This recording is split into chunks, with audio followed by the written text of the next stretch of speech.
Welcome to Level 20 Sportsline. I'm Mike Migliori with Chip Hayner, Smoking Jim Frazier, and Al Levine, the Talking Machine. We've got a great show for you tonight. We got a couple of special guests coming in.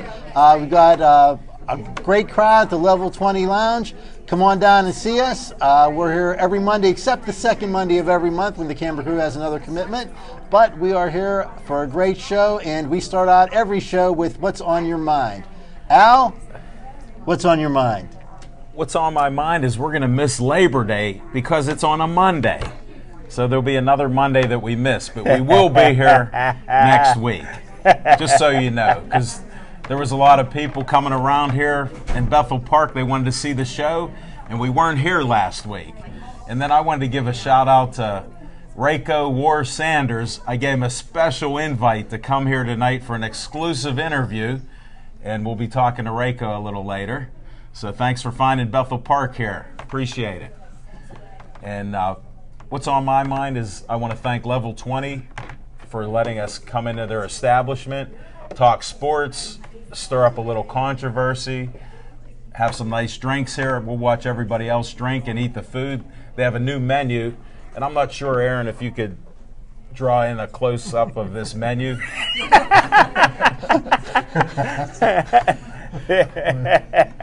As everybody knows from our regular show on Tuesday, Aaron Ward is the best business partner Smoking Jim Frazier has ever had.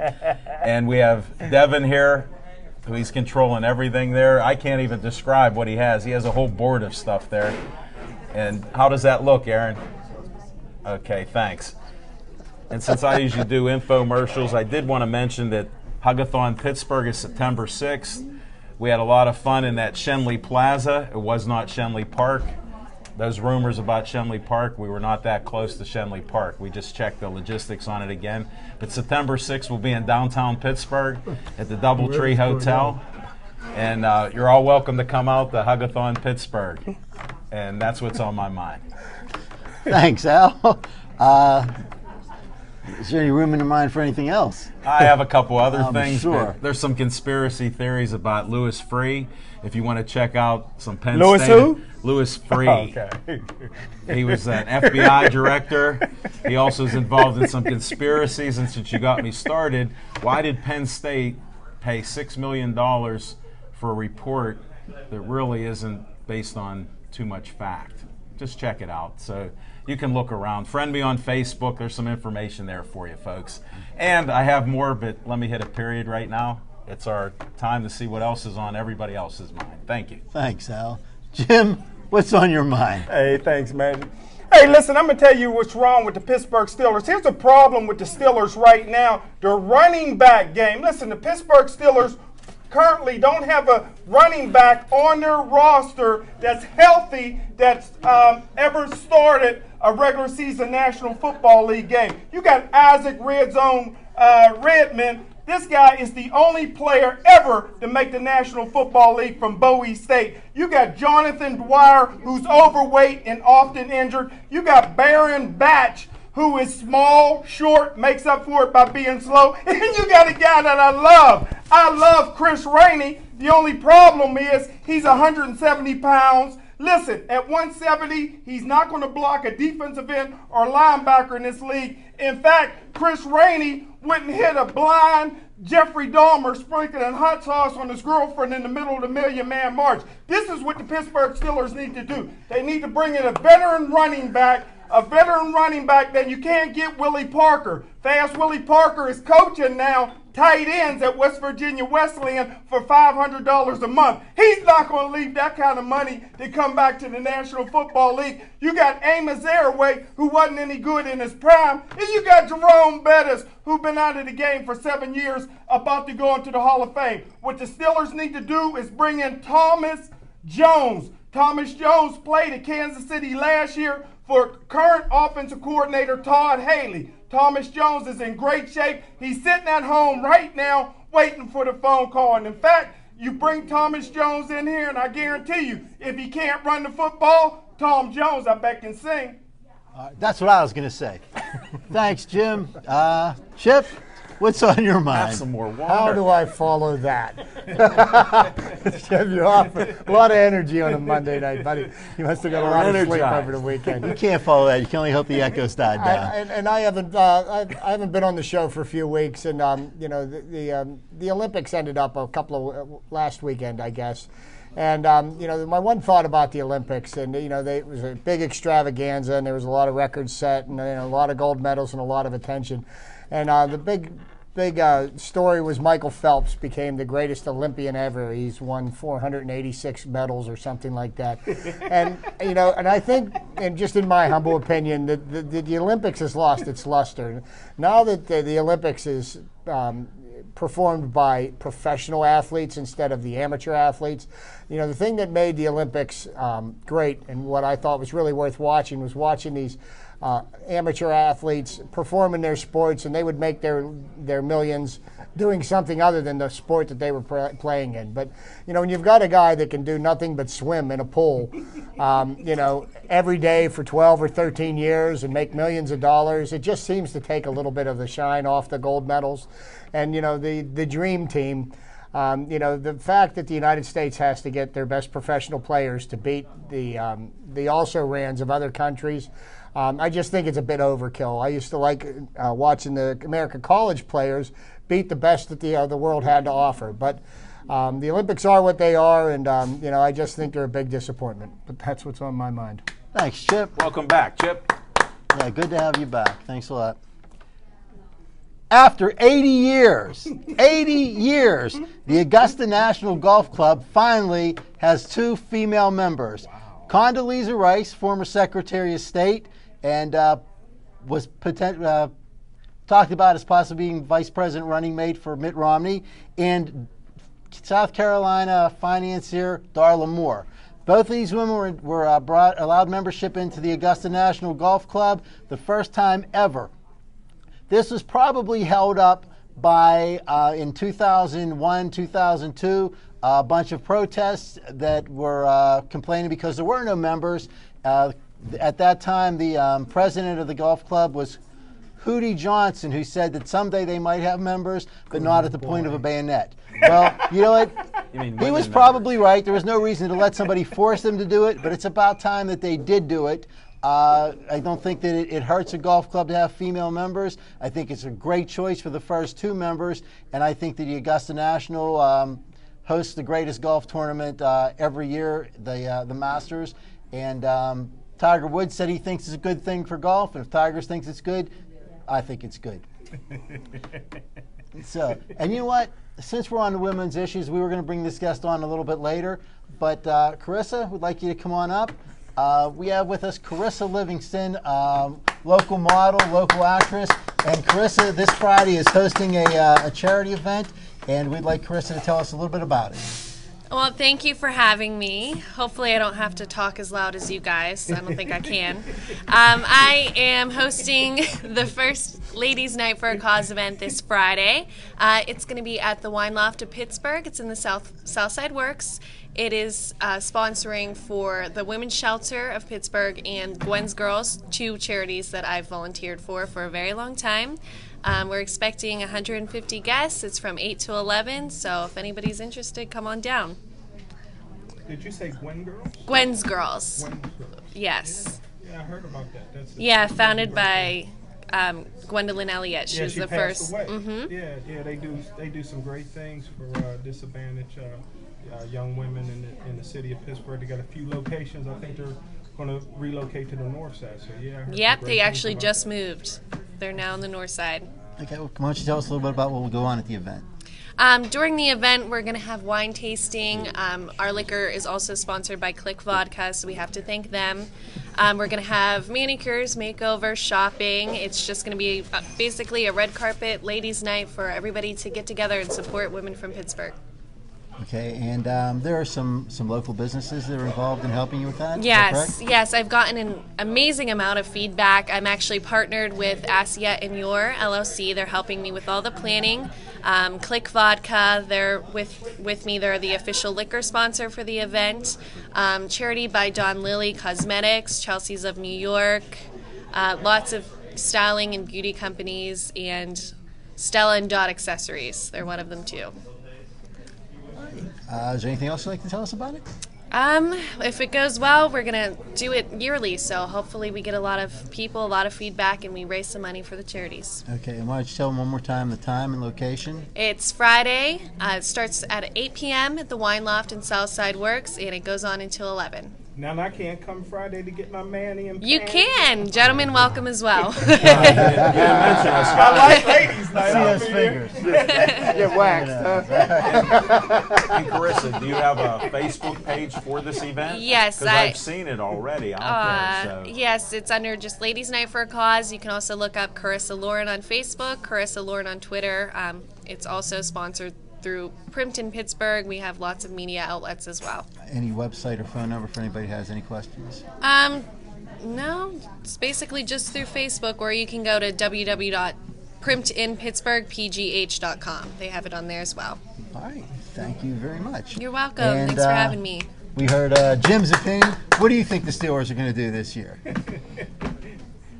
Is there a You know cricket sports? button? You know sports? You're allowed to talk. No. Well, then make a wild that's guess. great. There's 16 games. I'm from Pittsburgh, so obviously I'm going to hope they do well. I know they have. I'll still wear my jersey. So, There you go. Okay. Well, thank you very much, and yeah, thanks for we may having have me. you back up. Okay, thank Thank you. you. And good luck with your event. Thanks. Hey, we got to talk to the owner. Is anybody going to raffle off the Mike Wallace jersey on the We'll get Tracy and Colin there. Do we have a bid on that? I hear Mike's looking for a paycheck.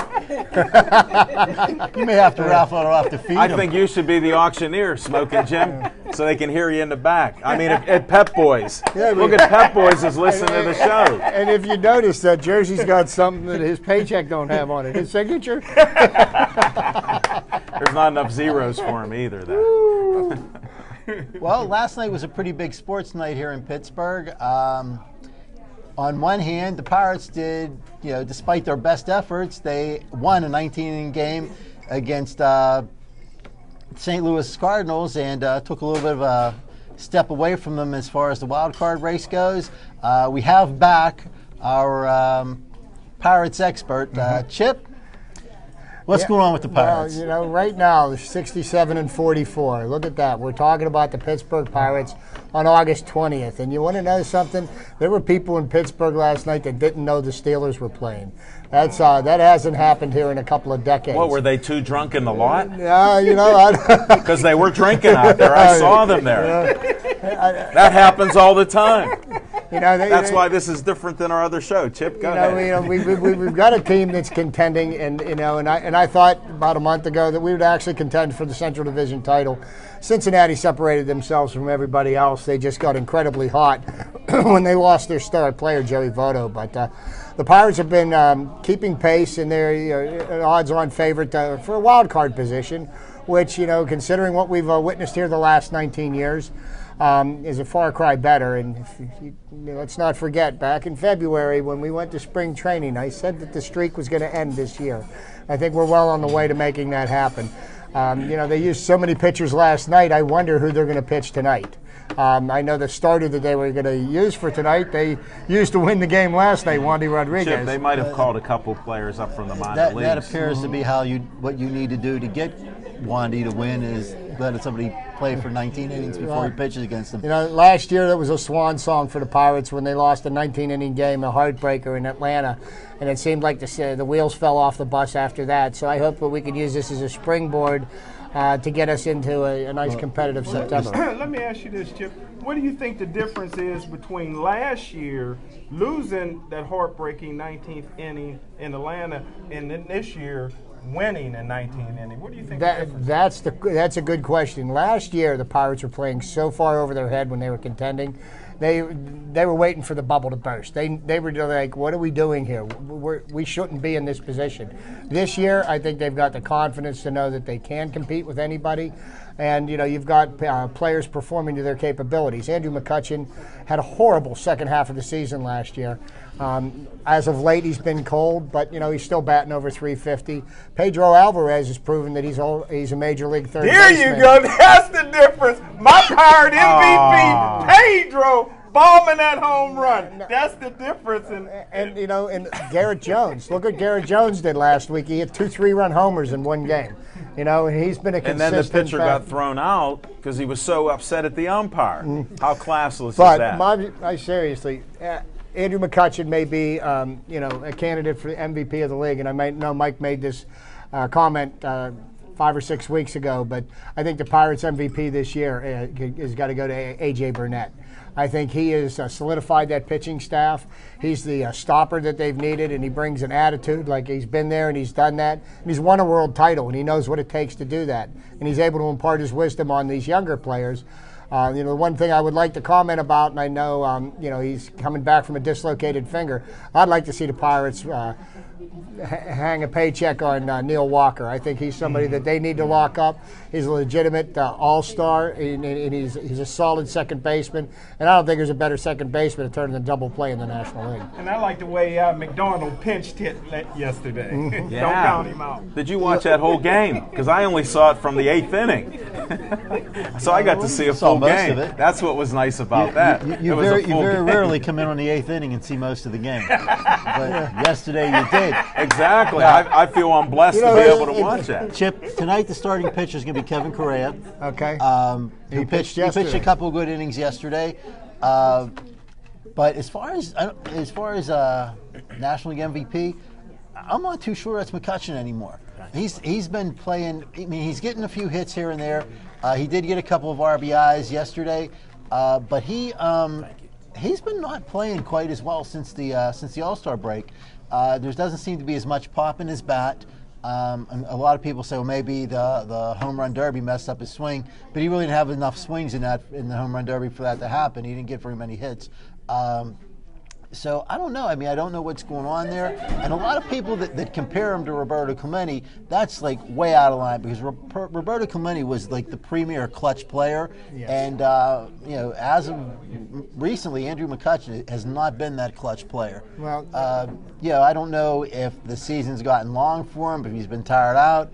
He still has a nice batting average, but he doesn't get the home runs that he used to get and that people expect from him. well, I'll tell you the guy that's impressed me, and they brought him up in the middle of the season. People were calling for him, Starling Marte. This kid turns routine ground balls into base hits, and you know, he's got an arm out in left field, and you know, left field PNC Park is huge, and he covers that ground very, very well, and he's got a nice arm. He got a little banged up, and he's still learning how to be a major league ball player. Geez, the kid can't even speak English. The first base coach is his translator, you know. They just point him in the right direction, hit the ball, catch anything that comes near you. Baseball's international, though, Chip. You know. You know, and ultimately, you know, I think Marte is going to be really, really good for the Pirates, you know, moving forward.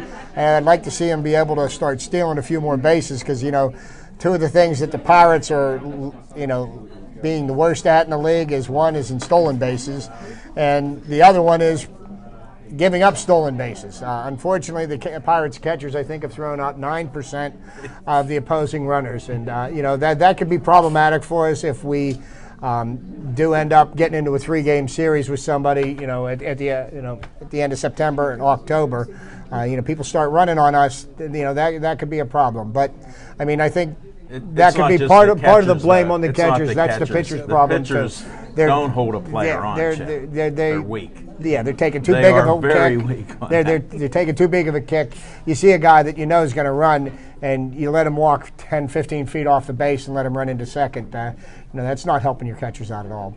And I'd like to bring up a point on Alvarez because I said send him to the minors unless he become Dave Kingman. Any of you looking back in history, if you hit 35 to 45 home runs and you bat 220, 230.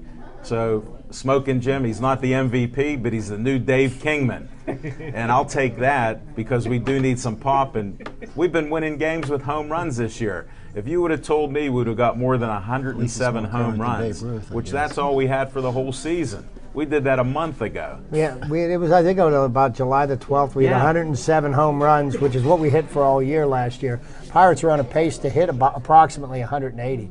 And who would have thought that, like we talked about? But You I don't wanted have to speak English to hit a home run. Exactly. You don't have to speak any language, but I wanted to bring up about I renamed Chip Hainer the Prophet because last season the New York Giants were dead in the water. Tom Coughlin was losing his job. And then this guy sitting 2 seats down from me goes, the New York Giants are going to win the Super Bowl. Against the Patriots. Is there any chance we could keep talking about the Pirates? Just for a couple minutes. I'm going to go back to the Pirates. That's what entertainment is. If we just stay on one subject. Just a thought, Got another glass of water. Well, I'm on my second glass of water, just so you need. All right, well, yeah, that could hurt. 3 ice cubes. You want to drown. But anyhow, he become the prophet there. Now think about this. We were talking about the Pirates, and as he mentioned, I won't repeat that since now I'm talking the Pirates, and Chip already said that. He mentioned numerous things, and they're proving them right. So we have the prophet in baseball and football. So whatever Chip does, I got to follow him. I'm on the bandwagon all the way. I'm not drinking the nutting Kool-Aid. I'm just drinking Chip's Kool-Aid. You wouldn't happen to have you'd be the prophet of Powerball. No, you know what? I tried last Friday. Give me a 4-digit. What was last Wednesday? I tried, and my tickets came up a crapper. But and I know this is not my, I've had discussions with Mike, and I know he's not a very big Clint Hurdle fan, but I think the level of enthusiasm that he has brought to the game and the way he manages the game and his team have made the Pirates relevant again, and it sure is a lot of fun. I'll be down to watch the Friday night's game and Saturday night's game. Where's your seats at so the right fans can visit you? Right behind home plate. Mike Vint. Section 316. Me and my lovely wife will be enjoying a night at the ball. My sister and brother-in-law want to know. They'll look for you. Let me give you 2 recent examples of why I think Clint Hurdle is a poor manager and definitely does not know how to manage his pitchers. All right, first you got James McDonald in. You got a 7-1 lead. When McDonald gets a pop out, he gives up a walk, he gives up a hit, and then he gives up a 3-run homer. Right? When you give up the first 3 runs, okay, we give up the first 3 runs in that inning, you have to get McDonald out of there. You got these yo-yos like Kent Tekulve, who may have been a good pitcher, but he has no idea what he's talking about when he talks about baseball. And you got guys like Phil Garner coming on over and say, well, he didn't have enough time to take McDonald out. How is that possible? You call timeout and you take the pitcher out. Hold it. He was chewing that gum, Mike. That's right. That slob chews his gum, hangs on the rail, and does absolutely nothing. Well, you know what? Look at me. I could wear that uniform. I'm about the same size. I can chew the gum a lot better than he does, and I can reach all the way up to the top rail and hang on that, and I'll do it for half the money he makes. Well, you know what? And then the next game, let him finish. You got a 3-run lead. You got a 3-run lead, and you bring in Jason Grilli to pitch the 8th inning. Right? He gives up 2 hits, bang, bang. That's not what Grilli's supposed to do. You don't leave him in there to give up 3 runs. Okay, he gives up 2 hits. There's no rule in baseball that says that Hanrahan can only pitch the 9th inning. Bring Hanrahan in, he's your closer. Bring him in to stop that rally, and then pitch the 9th inning also. That game, both of those games, those losses were Clint Hurdle's losses. They weren't on Grilli, they weren't on McDonald, they weren't on the team, they were on Clint Hurdle. You know what? I love Mike. I respect his point of view, and and hearing Mike criticize Clint Hurdle just makes me smile and feel all warm and fuzzy inside. Because for the years that I've known Mike, I have heard him criticize Bill Cowher, Mike Tomlin, Dan Bosma. No. What do those 3 coaches all have in common? World championship rings. You guys, you know what? I'm thinking that we're on the right path here. You've never heard me criticize Tomlin. Never. Okay, and what I criticized about Bosma was just this past season. I would have fired him after that playoff route. But he's still there. I think he's a good coach. The difference in hockey, though, is you can be a good coach and still lose the team. Right after you put that system in for so long, and those players no longer want to play that system, you've lost the team. And unfortunately, in hockey, the coaches, they don't stick around that long. You see coaches rotate in and out.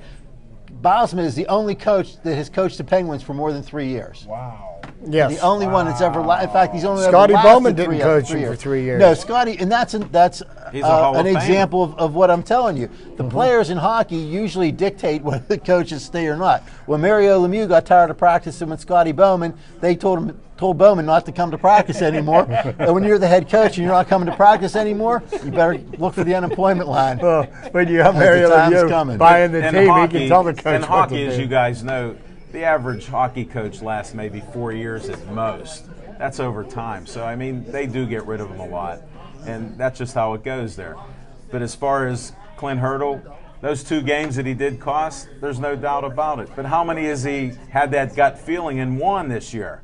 I can't keep track of it because he's made some moves that are absolutely crazy, but it works out with the team that they have. And he's won games that way. And that's the problem with being a Major League Baseball manager. You know, you've got 162 chances for people to criticize you, and you're going to make some right decisions. You're going to make some wrong decisions. But if you think about where the Pirates were when they hired Clint Hurdle after that stellar season that John Russell put up when the Pirates completely stunk. Did you say stunk. stellar? Yeah, stellar. Smeller or stellar? Stellar, because that's what earned them the right to pick Jarrett Cole, you know, who was the #1 pick the following year because we had the worst record. So, you know, you went from the cellar and you've got a contending team now. And you did that in 2 years with basically the same players, a few additions and subtractions here and there as pitchers. You know, I think he's got the team moving in the right direction. And all right. Before the show, I called my bookie, Pete Rose, and I bet against the Pirates for the night. So I plan on cleaning as long as you don't bet against the Reds. Just bet on the Reds. That's Rose's team. You know that. Okay, so like I said, 2 great events last night, or 2 sports talk-worthy events anyway. The Pirates and, well, it's inevitable. We've got to talk about something else. But to make that transition, like I said earlier, we've got a young model and aspiring actress here that we'll be working with some of us very soon. I'd like to bring up Shannon Falcon. Shannon, come on up. Hi, good evening, Shannon. Hi, thank you for having me. All right, well, before we get into your modeling, we've already talked about the Pirates. Let me ask you, is there any chance the Pirates can make the playoffs? Honestly, with what they showed last night, I think they still have it in them to turn it around, to be honest. You're a wise young man. Welcome back to the show. You can come back anytime. Come to Bethel Park. Okay? I think I like you already. What did they show to you last night? I mean, aside from the fact that they could get every player on the team into Everybody the game. got their uniform dirty. Well, yeah, just because it went on for so long. It went past the normal amount of innings. Just that much. I mean, come on, they're not giving up. Twice past the normal amount of innings. Yeah, it was like a doubleheader. Actually, I was listening on the radio today, and they were talking about all the different things you could do in the time it took to play that game, and one of them is walk a marathon. Well, what was that, 6 hours and 7 minutes? Yeah. They said you could cook a 25-pound turkey. Al could tell you what's on his mind. Yeah. In 6 hours. You know what? You're cutting it close. You're cutting it close. Just ask anybody at the Post-Gazette if I could go longer than 6 hours, okay? All right, Shannon. Well, and there's a camera there. Let me ask you, you've started your modeling career, so tell me what you like about modeling. What I like about it most is not only is it me doing what I love to do best, it's me helping other people achieve their vision and their goals. It's me working with photographers and makeup artists and all sorts of people to achieve a certain look they're going for, or maybe trying to sell a product. It's all about working together to make something great, and that's what I really love the most about it. All right, well, thank you. And like I said, I brought you up to put this transition here. 16 games. What can the Steelers do this year? All right. Well, they've lost a game and they've won a game. So I think right now it's. Well, those are they've had the preseason games. Yeah. The season will be starting soon. I'm thinking now at 4-12. What do you think? Well, it's tough to say. They do have a difficult schedule because in December, I think it's late November, early December, they will play the Baltimore Ravens, go away, play another team, and then go back and play the Ravens again. Ooh. That's going to be difficult. It's not a whole lot of room for error there. It's all right there. Well, since we know that part of the schedule, and you know that part of the schedule, man, who's your favorite team? Oh, geez, you do love controversy, don't you? My favorite team is the Baltimore Ravens. All right! You're not welcome back to the show. Oh, no! You can only be a guest when we're taping. I'm going to change my name to Smoking Shannon. Thanks for coming up, Shannon. Thank I think you. you should probably sit at this table right over here. I'm sure you'll be welcome there. But thanks for coming up, Thank and you so we'll talk to you much. soon. Thanks. Stick around, have some fun. All right, let's get this over with. Jim, what happened last night? Steeler talk. Well, one thing that happened is my main man, Ivan Taylor, that calls himself Ike Taylor. I tell you what, he had one of the all-time great interceptions you're going to see. I tell you what, the guy could be a Pro Bowler if he makes more interceptions. I'm real proud of Ike Taylor making that interception, but there's a lot of holes in the Steelers' defense.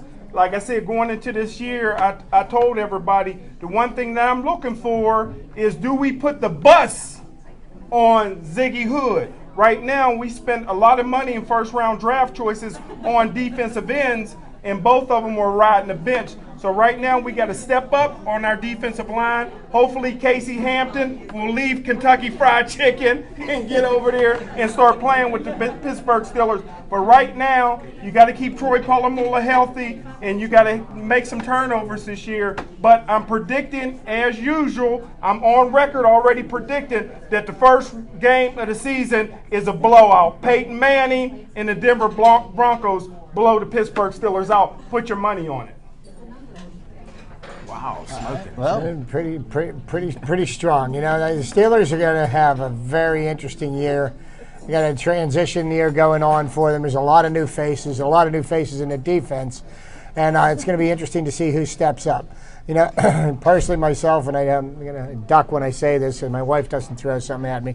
I think the Steelers are going to end up 8-8 at best this year. No. I think probably have a better chance at 7-9. The other teams in our division, we used to have 5 wins at minimum every year in the AFC North. You know, you got 2 against Cincinnati, 2 against Cleveland. Those were all gimmies.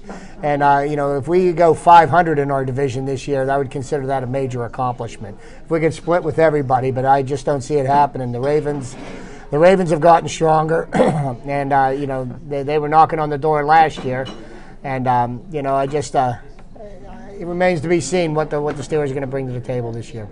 And one of the problems you got is offensive coordinator. Everybody knows I don't like Todd Haley. Todd Haley is nothing but a golf caddy. Listen, in 2 games, you're running the football with no running backs 75 times. Like I said before, Todd Haley does not have an offense. Todd Haley stole his offense from Ken Wisenhunt. Ken Wisenhunt stole his offense from Mike Mularkey. Mike Mularkey stole the offense from Shane Gailey. So right now you got a problem with leadership from the offensive coordinator position. Hold it, Smoking Jim. They brought the bubble screen back. Woo! With your man. What did I ask for? I just wanted to know who was going to catch the ball in the bubble screen. Antonio Brown. They don't need Mike Wallace right now. He'll be back in 2 weeks to start the season, so we don't have to worry. The Steelers wave that magic wand. For some reason, Cleveland will end up losing. Cincinnati will fall apart. In Baltimore, it seems like we can win a game when Suggs isn't playing. When's he going to play? So we may have a decent season. My prediction's still 11-5. So I'm a Steeler fan, and I got fans here. Chip's wife, we may have to interview Stephanie a little later on for her Steeler thoughts. And hey, folks, don't forget, we got Rayco here for a great interview coming up. War! all right. Well, thanks, guys. Glad we got that over with. And, well, if you watch this show, if you watch the Pittsburgh Sports Line, if you watch me on Steel City Sports World, every time we talk about local boxing, I talk about this particular boxer, one of my all-time favorite, probably the best, most in-shape boxer that I've seen fight. And again, one of my all-time favorite. I'd like to bring Rayco War Saunders up. Rayco, come on up. All right, War! And Box says, thanks for coming. Thank you very much. Show the Great book. to see Show the you. book. Get a view of the book. You know, I'm a setter over here. Here, I'll promote it. Nice to meet you. I'll promote it a little bit. I told you. Let me hold the book. I want to read it, though. Can I hold this copy and keep it? Beautiful thing. Yeah. I'll give it to you in another day or Show two. it to the camera. Let's There you get a go. nice shot. So what's up? Oh, man, I'm good, man. Just relaxing and trying to do some things. All right, well, tell us what you've been doing. Well, I've been just been working on book lately, and also the fighting. You know, I have my own promotional company, etc. You know, try to open some doors for some Pittsburgh fighters. You know, but the problem with that is nobody wants to fight nobody. You know, you don't run into too many guys like myself that will fight anybody. You know, fight the best to be the best. That's what we're here for. That's what I feel that the game is for. You know, I'm like a throwback fighter. I'm like them guys back in the day, you know, Jack Dempsey and Jack Johnson and all them dudes. Man, I'll fight once a week. But these guys today, man, they don't, you know, everybody don't want to fight anybody. Oh, that guy got too many fights, or he's too strong, or I'm not ready for that. I mean, what are you a fighter for? But right now, I'm focusing my attention on my book, Bless the Curse, my first 35 years. You know, I'm talking to some guys in Hollywood, a company that, a management company that did The Butterfly Effect and a couple other movies of that nature. So, yeah, we're looking to do some big things in 2013. I don't know why you're talking to anybody in Hollywood when you got the filmmaker of our time sitting right here next to you. Right, sorry to have you sit next to Mike Bigliori there. He might ink a deal right now. We should talk about that sometime. But you know what? I can vouch for what Rako said. There have been times that you told me about fights you were going to take, and I was thinking, man, that's rough to go into this guy's hometown and fight with him because you're going to have to kill him to get a decision. Absolutely. But you know, you took those fights, and you know, you've been very successful. I know your local promotion has, you know, you've had some good shows. Yeah. You work with Monty Clay. No. No. Who's your local fighters that you're working with? Man, I've had many of them on the card. I've had Ron Soka on the card. I've had Jason Bergman, Lee McGinnis, Jaquay Lutz. I mean, man, you know, you pretty much name them. I had them on the show. I stay away from these quote unquote these world class company fighters such as Monty Clay. I mean, we all know that world class is a defunct bankrupt company, but you know, people still, you know, want to I don't know, represent it, whatever, you know. But I stay away from those guys, you know what I mean, that company there, those fighters, etc. Like I said, I prefer to deal with real fighters, you know. And so that's that. But to the book. Yeah, you know, you said wow, dealing with Hollywood. Hey, Hollywood got that money. That's where the money at, you know. Money talk. As I can tell, he hasn't taken one too many to the head. Hey, man. He still has a few. Hey, listen, money talks. You know, Hollywood got that big money, so you know we got to go where the big money's at. But no. Well, maybe you can film it in Pittsburgh here. Well, it will definitely be filmed in just Pittsburgh. I checking mean, this, you know, basically, you know, my whole life has been in Pittsburgh. You know, with the exception of the trips that I've traveled, you know, in different parts of the world, etc. But for the most part, yeah, it will be filmed here, and then also anything or any position that I can give a local writer or you know a filmographer or whatever you know they call themselves. Yeah, I'm gonna definitely try to do that. And I tell you what, Ward, not to cut you off, ahead. Talking Machine.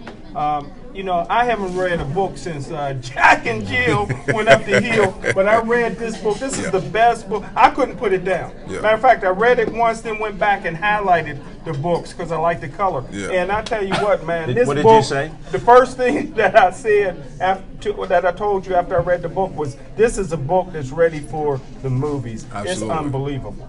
Well, I wanted to ask before he interrupted me, since he's a good guy here, but what is the plan here? Are you moving forward on something? Have you showed a script or anything, or have they just seen your book? Or are you just in the talk stage? No, the first thing was they seen the book. They got the book, and you know, we've been doing some email correspondence and things like that there. I can't recall, I can't think of the company's name off the top of my head, but they were very, very interested. in the book, they said that, you know, we feel that you have a very, very strong story to be told. Their only hesitation was the movie The Fighter, which the movie The Fighter took 4 or 5 years to make. Right. Because there was, you know, people in it, then they backed out, and somebody else been it, then they backed out, marking them. You know, somebody had to come and bring their own money, etc. And the movie actually turned out a very, very big success. But that was the only hesitation because it took so long to make, and they had so many in, out, in, outs. Well, what kind of time frame do they want you to put this movie together? Have they talked to that? Well, no, that was just their hesitation on it. So what they did was, they contacted me and they said, we want, get somebody to write the script. They said, get somebody to write the script. And the last correspondence that I had was, he actually put a director, you know, somebody, he said, the guy that I was talking to, his name is John Rosin. And he said, you know, get somebody to write the script. That was the first thing. Get somebody to write the script. And if you can, you know, come up with actual director, you know, man, we you know, don't we look more at than Mike too much because he's ready. He for said, to be well, a you director. know, we more than halfway there. Now, now what I was doing, I was working with some guys, some guys that were filming my fights. You know, they were doing some things for me, and it was it's a company. They were filming my fights and things like that there for me, and some other little stuff. And so I put them in touch with the guy John Rosin, and we're in the stages now of sending.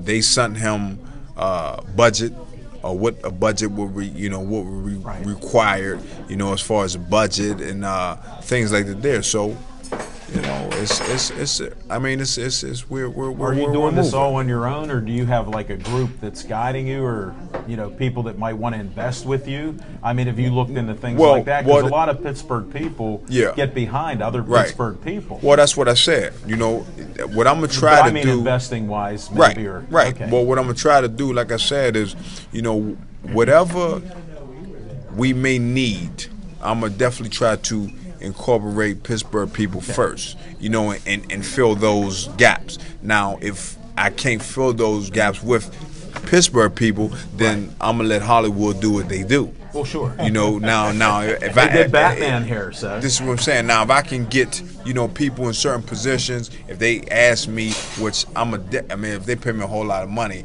I don't need no rights. You go ahead and take it. You know, I understand that. We all understand that, right? But you know, for the most part, you know, I'm gonna keep as many, you know, right, or as much say so as possible. You know, so I'm gonna try to put as many people. You'll keep as much control as you possibly can. Exactly. And your percentage will be higher. Exactly. In theory. Right. Okay. So, well, you know. Can you do us a favor? Not giving anything away from the book. Like I said, I love it. Can you just tell the people that's watching on TV a little bit about the book, what they can expect when they read it? You can expect a lot of education.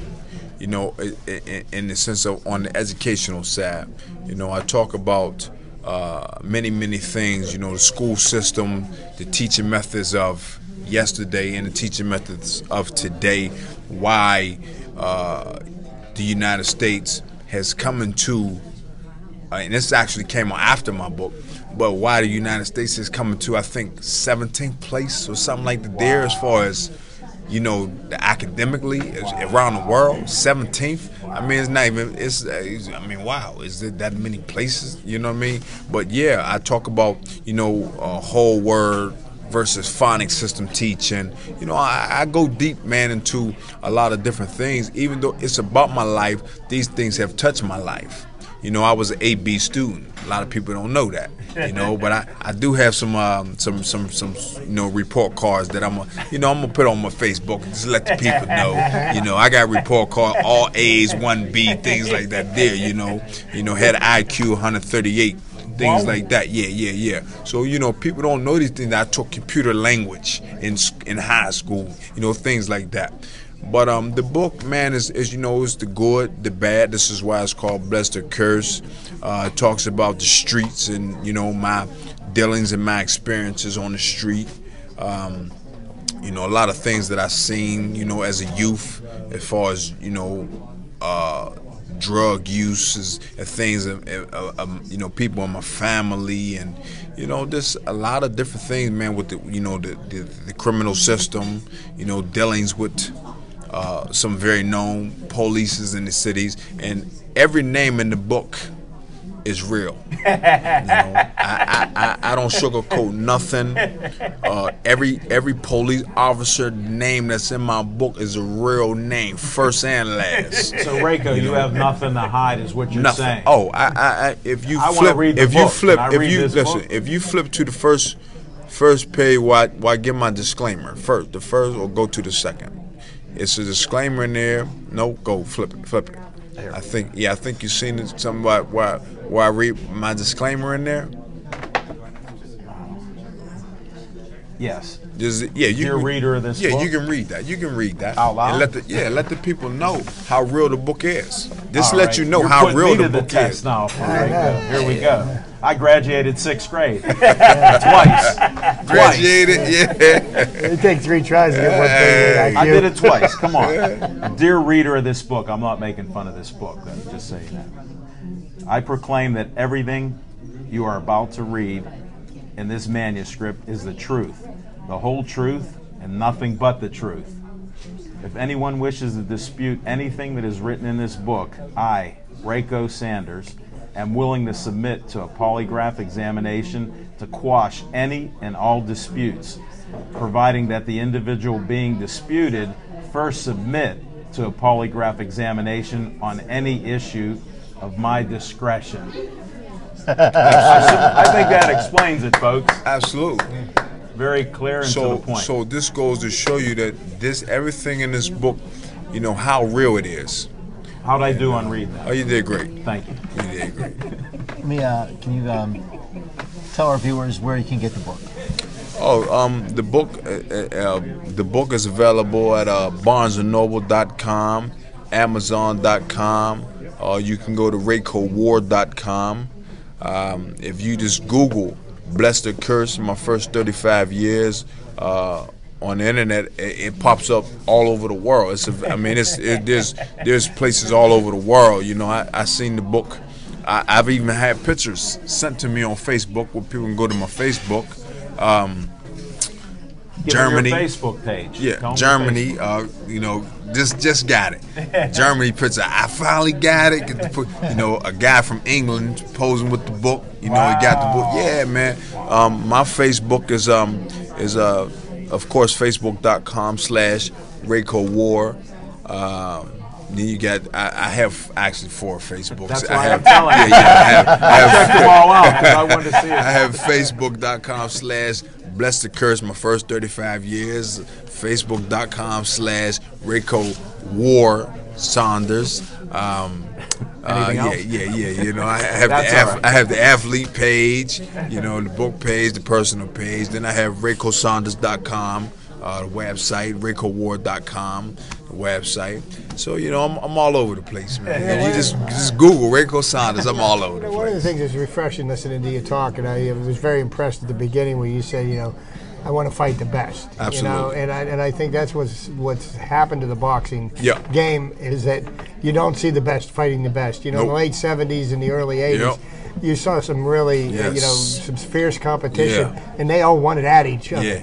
And I think it's diluted it. But you know, to hear that there are people that are still out there. That, absolutely. That like that. That's Marvin Hagler, my favorite fighter all time.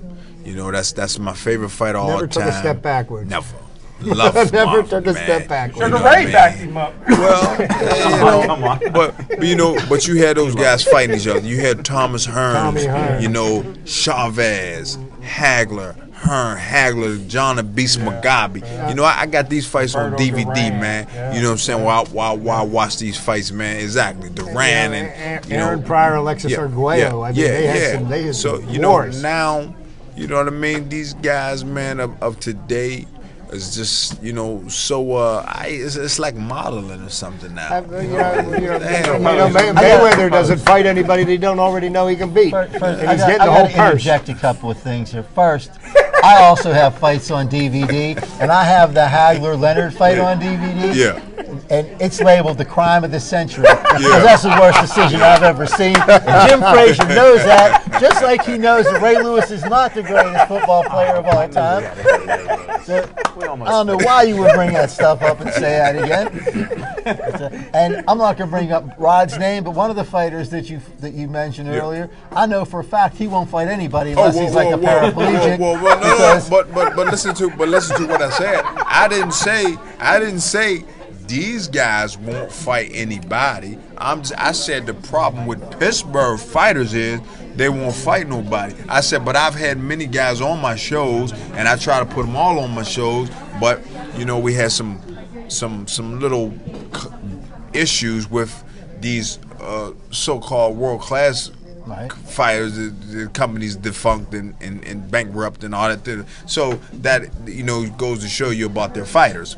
But that's what I said. I just said that I try to put all the Pittsburgh fighters on my shows, all of them. You know what I mean? So you know what I mean, because it was a Pittsburgh thing. But I also told myself that if I have another show, which we're debating on it now, me and a couple of my guys. If I have another show, I'm putting all out-of-town fighters on. I will put Lee McGinnis, but everybody else out-of-town Lee McGinnis is a nice fighter. Yeah. Nice fighter. Yeah. Everybody else. Since it takes a while we to saw, put on a card. Jim and I did a lot of the Golden Gloves. So we saw a lot of Jaquay Lutz. Yeah. I have not seen him fight as a professional, but he was very impressive as an amateur. Well, he's being trained. Well, he was being trained with me by his last year as an amateur, and you know, I changed the style around it and changed it to a more professional, a more go-get-em style. But now he's training with a guy named Tom Yankello. In his last fight, he hit the canvas. Last fight he hit the canvas, and they said he was getting hurt, man, every shot, and he ended up with a draw. But you know,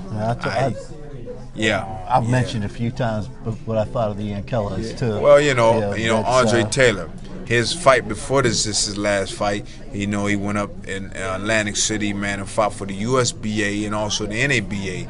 He hit the canvas 3 times, got knocked out in 12, was unconscious, you know. But when I try to tell these guys, and I don't care, I don't pull no punches, when I tell them that Tom Yankello is a terrible trainer, and by the way, I'm not allowed in the gym anymore because Mento is a very good guy, very good friend. But when Mento was being trained by Tom Yankello stopped him in 3 rounds because I was to beat Mento up so bad that you had to stop it. Then when Kelvin Brock, top heavyweight at the time, he had eye problems now, so he doesn't fight anymore. But yeah, I put Kelvin Brock on the canvas, and you know, a guy of my stature shouldn't do these things, but he was being trained by Tom Yankello. You know, I've never sparred the light heavyweight, you know, being trained by Tom Yankello, because we already know what would happen. You know what I mean? And there's a couple guys that been trained by Tom Yankello, but they're cool with me, so I can't call them out. Right. You know, but if we ever got uncool, oh yeah, I'll be hollering their names like this. You know, I'm just not gonna do it. I have an issue. Everybody knows I have an issue with the Yankellos, and you know, it is what it is. And but yeah, that's a very good book right there. Switch the subject. That's a very good book right there. Well, Best book I ever read. Absolutely. Thank you very much for coming by. Absolutely, man. I could hold on for a few minutes. Yeah. We're going to wrap up, but I'd like to talk to you afterwards. And thanks for coming. Pleasure to meet you. You're going to let me read that. Yeah, I'm going to let him read it. And I'll give it back. I promise. Absolutely. And I'll say about the book, you know, it's a non-fiction book that reads like a fiction. Well, thanks a lot. There you go. And one last thing before you leave, in case a lot of people here in the South Hills and Bethel Park don't realize, you fought for your first world title outdoor fight at Heinz Field. It was the first outdoor fight in Pittsburgh in 50 years since Jersey Joe Walcott and Ezra Charles. Wow, that's history there. We got a world champion in the house. Rayco Wars on. Say no more. Thanks for coming in. Absolutely. Appreciate it. Thanks for having me. Thank you, Rayco. Yep. Because boxers don't fight anymore, I think I might turn to start watching MMA. I already believe that Let him train you. I already believe that the WWE and WWF, I believe that's real. I watch that every Monday night. I'm already a fan. I'm already a fight fan. As long as you wait till the show's over before you start watching. He's watching right now, folks. Come to level 20 here. You can watch your big screens. I got a Smoking smartphone that I don't know how to use. Well, you need a dumb phone like mine. You don't have to worry. What is that? I wanted to go ahead and mention Somebody's calling. Oh, they're not supposed to call this show. See us tomorrow night, folks. We got a Matchbox car. Whoa. I wanted to go ahead and mention a sport that's somewhat forgotten here in Pittsburgh, but the college football season's coming up too. I've looked at a lot of different polls and stuff, and it's either USC, LSU, Alabama, or LSU, Alabama, USC, or whatever order you want to put them in, but that's all the predictions. I'm going to tell you right now that at the end of the year, Michigan is going to play Oregon for the national championship. Whoa! Write it down. Bernard Robinson, huh? Magic Right. Mike. Bet on that. Well, if LSU can get the honey badger out of rehab, They can't. they may play. But I think USC with Matt Barkley, I think Matt Barkley right now is better than Andrew Luck. Matt Barkley special. Everybody watch USC. And I tell you what, you can get a lot of money. USC plays in the soft conference. They're going to blow out your Oregon. Don't forget Oregon's quarterback left after his junior year this year for the National Football League, and he's still waiting at home with Dennis Dixon from Oregon for somebody to call his phone. So I believe that it's USC's year this year.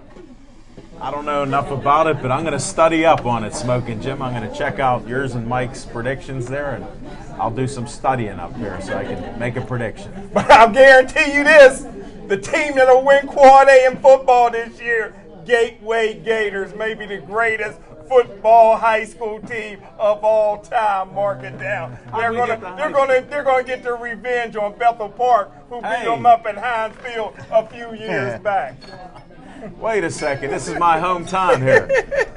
But That's why we have you here. Thank you. I'm proud to produce this show. All right, No respect here. Thank you, Mr. Producer. Thank you. Thanks a lot for tuning in. It's been a great show. I want to thank Carissa Livingston, Shannon Falcon, and it was a great thrill to get to talk to Rayco War Saunders. Yes, I'm Mike Migliore, Chip Hayner, Smoking Jim Frazier, Al Levine, the producing machine, and we'll see you Talking next Machine. week at the Level 20 Lounge.